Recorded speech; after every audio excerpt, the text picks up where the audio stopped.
مشتبہات میں تساہل برتنا مسلمان کو حرام کی حدود سے نکال دے گا.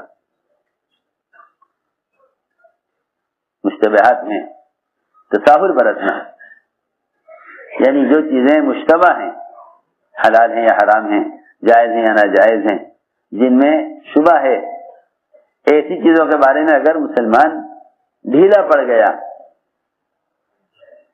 کیا پڑ گیا؟ ڈھیلا پڑ گیا، اور یہ کہتا ہاں بھائی کوئی حرج بھی نہیں ہے، یا خاموشی ہو گیا کہ چلو نہ جائز کو نہ ناجائز کو خاموش ہو جاؤ، جی تو ایسی چیزوں میں ہلکا پڑ جانا، یہ تساہل برتنا مسلمانوں کو حرام کی حدود سے باہر نکال دے گا. اس لیے فرمایا کہ اپنے آپ کو مشتبہات سے بچاؤ.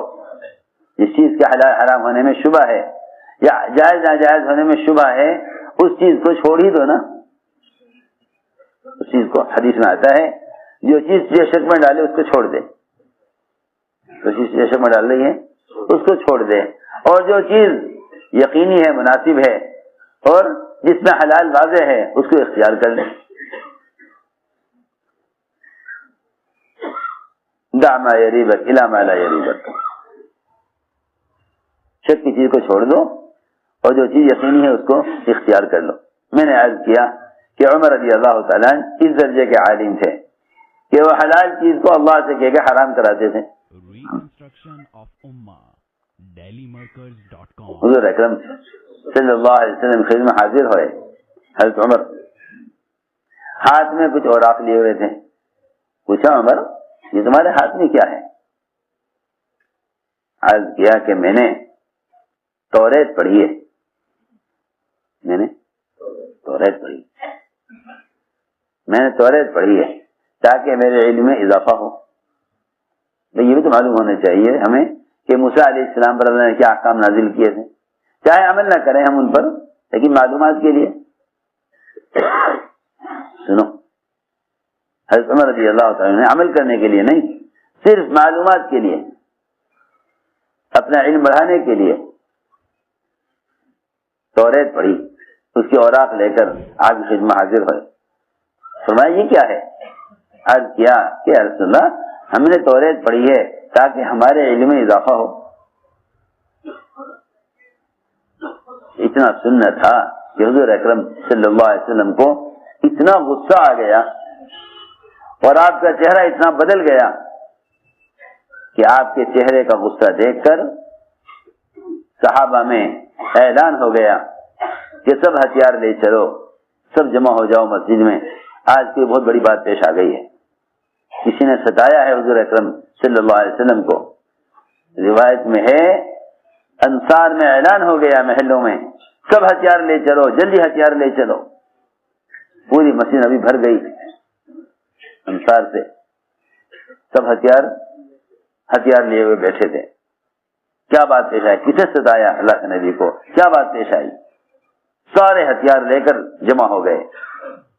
سارا غصہ حضرت عمر پر تھا.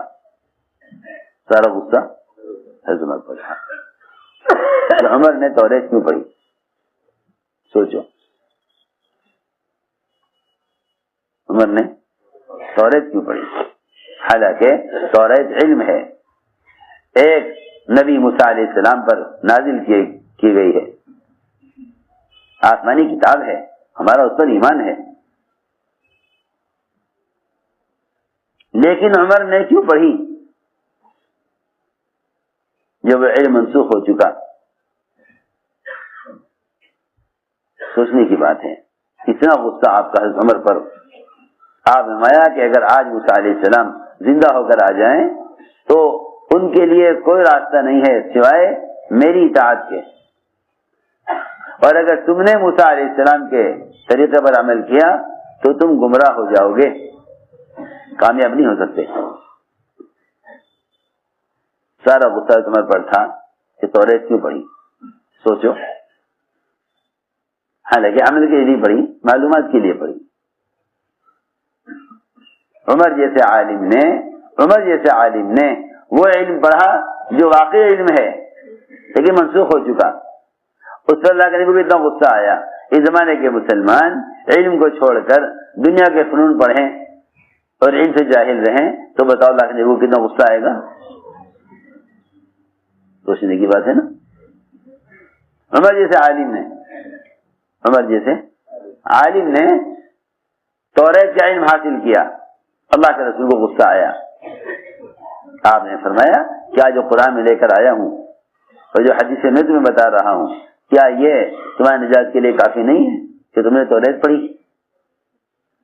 حالانکہ عمر کا ارادہ اس پر عمل کرنے کا نہیں تھا. میں اس لیے عرض کر رہا, اس لیے ہم نے عرض کیا دوستو, سب سے بنیادی بات یہ ہے کہ علم حاصل کرو, اس لیے کہ یہ وہ فریضہ ہے جس کے بغیر کسی عمل کا اعتبار نہیں ہے. اگر علم نہیں تو آدمی کا اپنے عمل سے اپنا عمل جہل پر آ جائے گا. لوگ سنت سمجھ کر بدعت پر چلیں گے, بدعت کریں گے سنت سمجھ کر, حرام کام کریں گے حلال سمجھ کر. اس لیے فرمایا کہ علم حاصل کرو اور علم بھی وہ حاصل کرو جس سے دلوں کے اندر اللہ کا خوف پیدا ہو. اس لیے کہ اصل علم وہی ہے جس سے اللہ کا دل میں خوف پیدا ہو. فرمایا انما یخشی اللہ من عباده العلماء, کہ اللہ کے بندوں میں سے اللہ سے ڈرنے والے وہ لوگ ہیں جن کے دلوں میں اللہ کا خوف ہو. علماء صرف وہ ہیں جن کے دلوں میں اللہ کا خوف ہو. علماء تو صرف وہی ہیں جن کے دلوں میں اللہ کا خوف ہو. اس حدیث میں فرمایا کہ علم دو قسم کا ہے, زبان کا اور دل کا. علم دو قسم کا, زبان کا اور دل کا. علم دو قسم کا ہے, زبان کا اور دل کا. دل کا علم تو ابن آدم کو نفع دے گا, دل کا علم ابن آدم کو, انسان کو نفع دے گا. اور زبان کا علم کہ انسان کے خلاف حجت بنے گا. فرماتے ہیں کہ جو علم کو آگے رکھ کر چلے گا, جو علم کو اپنے آگے رکھ کر چلے گا اس کے تابع ہو کر, یہ علم اس کو جنت کے اعلیٰ درجے تک پہنچائے گا. اور جو علم کے خلاف چلے گا علم اس کو جہنم کی طرف دھکے دے گا. یہی قرآن جنت کے اعلیٰ درجے کو پہنچائے گا اور یہی قرآن جہنم کے بھی اعلیٰ درجے تک پہنچا دے گا. یہی قرآن جہنم کے اعلیٰ درجے تک پہنچا دے گا. دونوں جگہ قرآن ہی پہنچائے گا. جو اس کو اپنا قائد بنا کر چلے یہ اس کو جنت سے پہنچائے, اور جس کو پیچھے ڈال کر چلے. اس لیے قرآن پر ایمان لانا صرف یہ نہیں کہ ہم کہ ہاں قرآن اللہ کی کتاب ہے. یہ تو کفار مکہ اور مشرکین مکہ خوب جانتے تھے کہ قرآن اللہ کا کلام ہے, اس لیے کہ سارے شاعروں کے کلام کو اس نے عاجز کر دیا. سارے شاعروں کے کلام کو قرآن نے عاجز کر دیا. سب سے اونچا شعر جو جس پر سارے شاعروں کی شاعری فیل ہو جاتی تھی, اس شعر کو لکھ کر کعبے پر لٹکایا ہوا تھا مشرکین نے کہ سب سے اعلیٰ شعر یہ ہے. لیکن سورہ نجم نازل ہوئی تو اس شعر کو بھی ہٹا دیا گیا. کہا کہ بھئی یہ تو قرآن میں ایک ایسا کلام نازل ہوا ہے جس نے سارے شاعروں کے کلام کو فیل کر دیا. سارے شاعروں کے کلام کو فیل کر دیا. سارے شاعروں کے کلام کو فیل کر دیا. تو میں نے عرض کیا کہ کفار مشرکین قرآن کو اس طرح جانتے تھے, حسد کرتے تھے کہ یہ قرآن طائف اور مکے کی بستی کے بڑے کی سردار پر کیوں نازل کیا گیا, ان پر کیوں نازل کیا گیا ہے.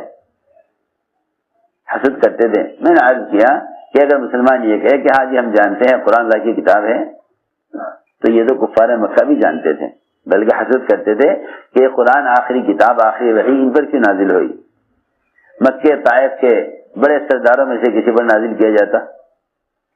تو قرآن پر ایمان لانا یہ نہیں کہ ہم جانتے ہیں کہ قرآن اللہ کی کتاب ہے. قرآن پر ایمان لانا یہ ہے کہ قرآن کے حرام کو حرام سمجھے اور اس سے بچے. اسی حضور اکرم صلی اللہ علیہ وسلم نے غیبت کرنے والے کے بارے میں فرمایا کہ یہ قرآن کے حرام کو حلال کر رہا ہے،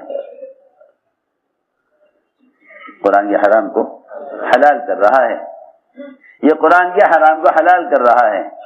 فرمایا ایمان نہیں لایا وہ آدمی قرآن پر جو قرآن کے حرام کو حلال سمجھے۔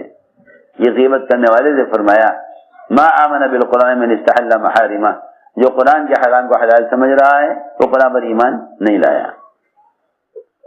اس لیے ہم نے عرض کیا کہ علم دو قسم کا ہے، زبان کا اور دل کا۔ میرے دوستو عزیزو،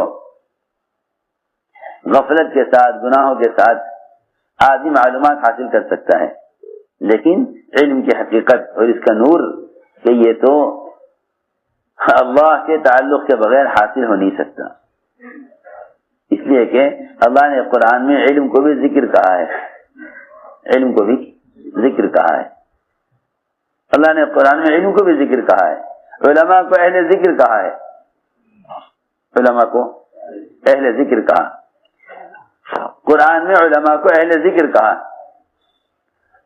کہ علماء اہل ذکر ہیں۔ اس کا مطلب یہ ہوا کہ ذاکر وہ ہے جو 24 گھنٹے اس بات کو یاد رکھے کہ اللہ مجھ سے کیا چاہتے ہیں۔ ذاکر کا مطلب ہے اللہ کو یاد رکھنے والا، جو اللہ کو یاد رکھتا ہے، جو اللہ کو یاد رکھتا ہے، جو اللہ کو یاد رکھتا ہے وہ ذاکر ہے، جو ہر منٹ ہر لمحہ یہ بات جانتا ہو کہ اللہ مجھ سے اس وقت کیا چاہتے ہیں۔ فرمایا کہ وہ ذاکر ہے، یعنی جسے ہر وقت یہ معلوم ہے کہ اس کا رب اس سے کیا چاہتا ہے۔ اس لیے فرمایا کہ دل کا علم حاصل کرو، دل کا علم حاصل کرو، کیونکہ سارے اعضاء دل کے تابع ہیں۔ اگر دل کا علم ہے تو اعضاء سے اللہ کے احکام ظاہر ہوں گے، اور اگر معلومات ہے دل کا علم نہیں دماغ کا ہے تو پھر اسے معلومات تو ہوگی لیکن اس کے اعضاء حکم پر استعمال نہیں ہوں گے، اس کے اعضاء حکم پر استعمال نہیں ہوں گے۔ اس لیے فرمایا کہ علم حاصل کرو اللہ کے تعلق کے ذریعے، علم حاصل کرو اللہ کے تعلق کے ذریعے، علم حاصل کرو عبادات اور ذکر کے اور اللہ کے رضا والے کاموں کے راستے سے، اس لیے کہ علم اللہ کی صفت ہے، علم اللہ کی صفت ہے۔ سنو، اس کو حاصل کرنے کے لیے اللہ سے قرب والے اعمال کرو۔ گناہوں کا علم کا کوئی جوڑ نہیں ہے، گناہوں کا علم کا کوئی جوڑ نہیں ہے۔ چھوٹے گناہ صغائر وہ تو علم کو بھلا دیتے ہیں، اور بڑے گناہ علم سے محروم کر دیتے ہیں، بڑے گناہ علم سے محروم کر دیتے ہیں، بڑے گناہ علم سے محروم کر دیتے ہیں، اور چھوٹے گناہ علم کو بھلا دیتے ہیں۔ حضرت فرمایا کرتے تھے رضی اللہ تعالیٰ عنہ کہ اشعار مت یاد کیا کرو ورنہ قرآن یاد نہیں رکھ سکو گے، اشعار یاد نہ کیا کرو ورنہ قرآن یاد نہیں رکھ سکو گے۔ حالانکہ بہت سے حافظ قرآن ہیں جن کو قرآن بہت اچھا یاد ہے، شاعر بھی ہیں، شاعری بھی کرتے ہیں، حافظ بھی ہیں۔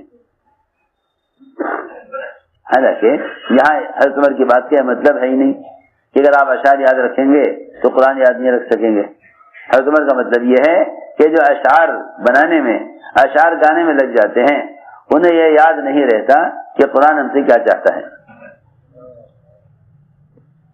قرآن ہم سے کیا چاہتا ہے۔ جی ہاں، ان کو نہیں یاد رہتا قرآن ہم سے کیا چاہتا ہے۔ وہ تو شعراء صحابہ وہ تھے جو اللہ کا ذکر سب سے زیادہ کرنے والے تھے، اللہ کا ذکر سب سے زیادہ کرنے والے تھے، اللہ کا ذکر زیادہ کرنے والے تھے۔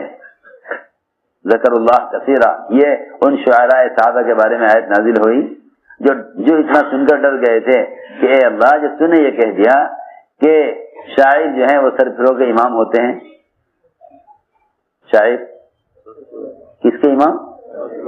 سر پھرو کے امام۔ سنو تو صحیح قرآن میں شاعروں کا تعارف۔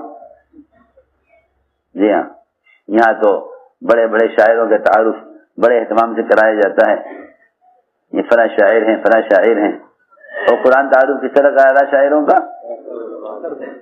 جی ہاں، والشعراء یتبعہم الغاوون، کہ جتنے دنیا میں سر پھرے ہیں ان کا امام کون ہے؟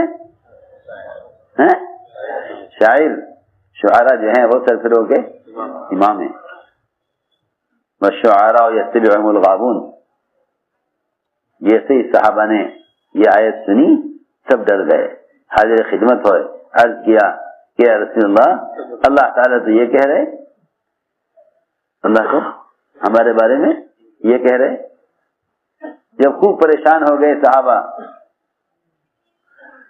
جب خوب پریشان ہو گئے شعراء صحابہ، پھر اللہ تعالیٰ نے کچھ وقفے کے بعد اگلی آیت نازل کی، الا الذین آمنوا وعملوا الصالحات وذکروا اللہ کثیرا، کہ نہیں یہ وہ شاعر نہیں ہے، یہ تو وہ شاعر ہیں جو ایمان اور اعمال صالحہ اور اللہ کا ذکر کثرت سے کرتے ہیں، ایمان لائے ہیں اللہ پر اور نیک اعمال کرتے ہیں اور اللہ کا ذکر کثرت سے کرتے ہیں، اللہ کا ذکر کثرت سے کرتے ہیں۔ ورنہ حقیقت یہ ہے کہ 4 شین ایسے ہیں جو آدمی کو غفلت میں رکھتے ہیں، 4 شین ایسے ہیں جو آدمی کو غفلت میں رکھتے ہیں، شطرنج، شکار، شاعری اور شراب، سب سے زیادہ غافل کرنے والی چیز۔ 4 شین غفلت میں رکھتے ہیں، شاعری، شطرنج، شکار، شراب۔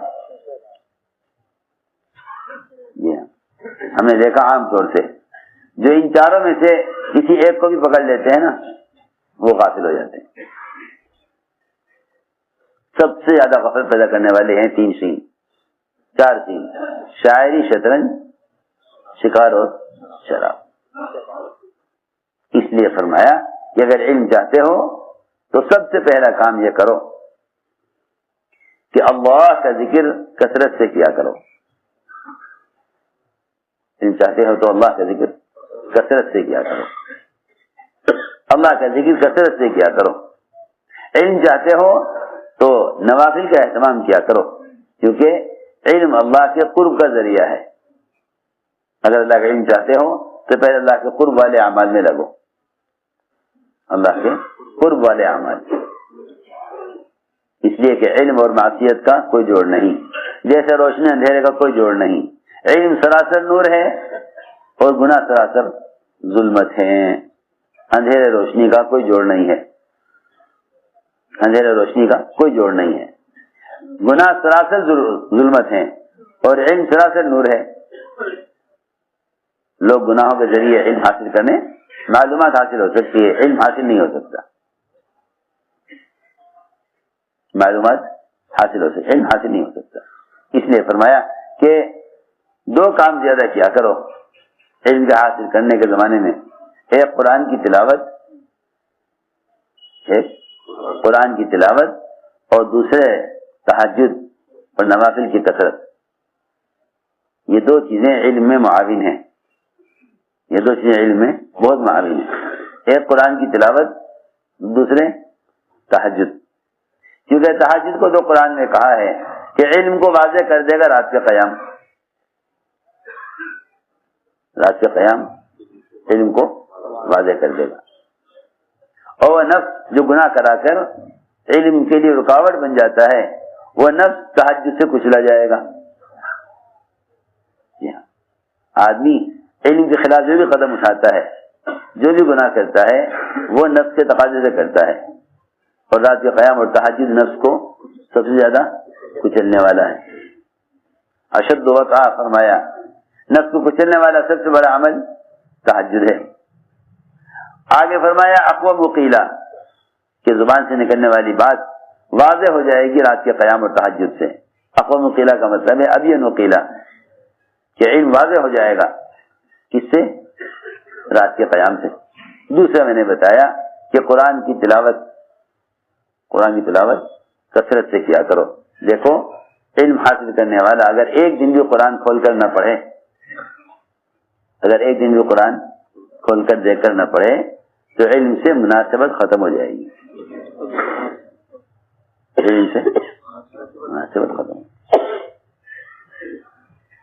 کیونکہ قرآن علم کا متن ہے، قرآن علم کا متن ہے، قرآن علم کا متن ہے، اور حدیث اس متن کی شرح ہے۔ کیسے عجیب لوگ ہیں ہم، شرح پڑھتے ہیں، حدیث پڑھتے ہیں، یہ جتنے طلبہ ہیں نا دورے کے، یہ عبارتیں پڑھ دیں گے، تشریحات پڑھ لیں گے اور متن نہیں پڑھیں گے۔ آپ بھی بتاؤ کسی حدیث کی شرح پڑھ سکتے ہو متن کے بغیر؟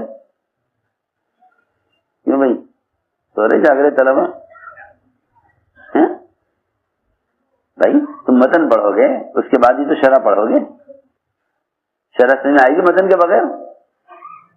بس قرآن متن ہے، حدیث شرح ہے، قرآن متن ہے، حدیث شرح ہے۔